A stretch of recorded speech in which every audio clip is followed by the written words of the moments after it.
Teacher talking sports, what it does, what it do, how we live in. We are 5 short days until the NBA's trade deadline. Rumors galore going on. Here's one that I seen pop up today. I am a Knicks fan, so definitely piqued my interest to read this. This is via Hoops Rumors. Luke Adams. Knicks Jazz have had exploratory talks about Beasley, Vanderbilt, talking about Malik Beasley and Jared Vanderbilt of the Utah Jazz, two pieces that were acquired by the Jazz when they gave up Rudy Gobert to Minnesota. So it goes on to say Knicks and Jazz have engaged in some exploratory conversations about a possible trade that would send wing Malik Beasley and forward Jared Vanderbilt to New York, reports Michael Scotto of Hoops Hype. According to Scotto, the proposed deal would see Evan Fournier, Obi Toppin, and draft capital going to Utah. Utah reportedly sought a first-round pick for Beasley and one for Vanderbilt as well. Given that Fournier's contract, Fournier's been out of the rotation for quite some time, only playing in a handful of games when Knicks have had a player out with injury, which includes an $18.9 million guaranteed salary for next season. Viewed as a negative asset, the Jazz may want another first-round pick for taking on that deal. On the other hand, Toppin should have positive value, could perhaps take the place of one of the first-rounders Utah is seeking. Goes on to mention that CEO Danny Ainge of the Utah Jazz made it a priority to stockpile unprotected first-round selections in his offseason trades. The Knicks have a bunch of those.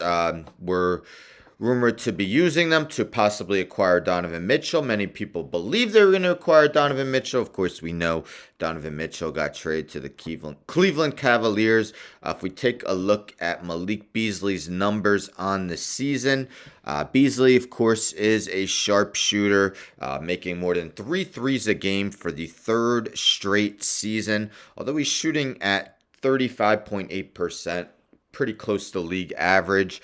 38% for his career, averaging 13.5 points per game.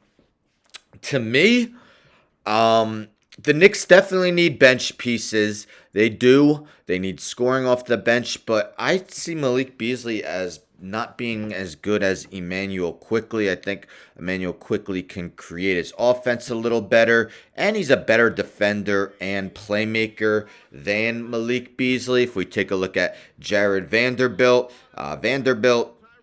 if he was a little bit heavier and could play some center, might be a good pickup for the Knicks. Problem is, as you see, listed at 214 pounds. According to his basketball reference page, he has played just 15% of his career minutes as a center. He is a very strong rebounder, averaging about 8 total per game over 24-25 minutes over the last 2 seasons.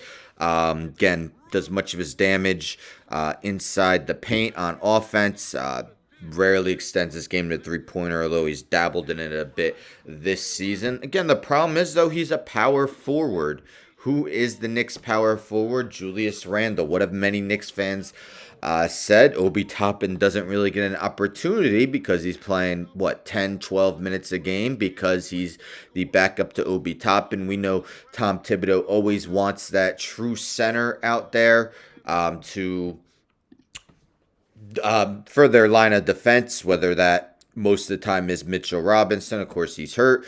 Isaiah Hartenstein or Jericho Sims. I don't think he would see Vanderbilt as that. Vanderbilt is not a shot blocker at all. So what do you think? Should the Knicks be using up some of their first-round picks? Again, doesn't necessarily state how many they would have to give up to receive guys like Jared Vanderbilt and Malik Beasley, who, yes, I will say they are nice players. I just think they really need to save those first-round picks to get a true star, which we know neither of these two guys are. But let me know in the comments if you would be interested in seeing the Knicks acquire Beasley, Vanderbilt, or just one. Don't forget to subscribe. Tell a friend, tell a friend, tell a friend to subscribe. Like the video, share the video, hit the bell for notifications. I'm out.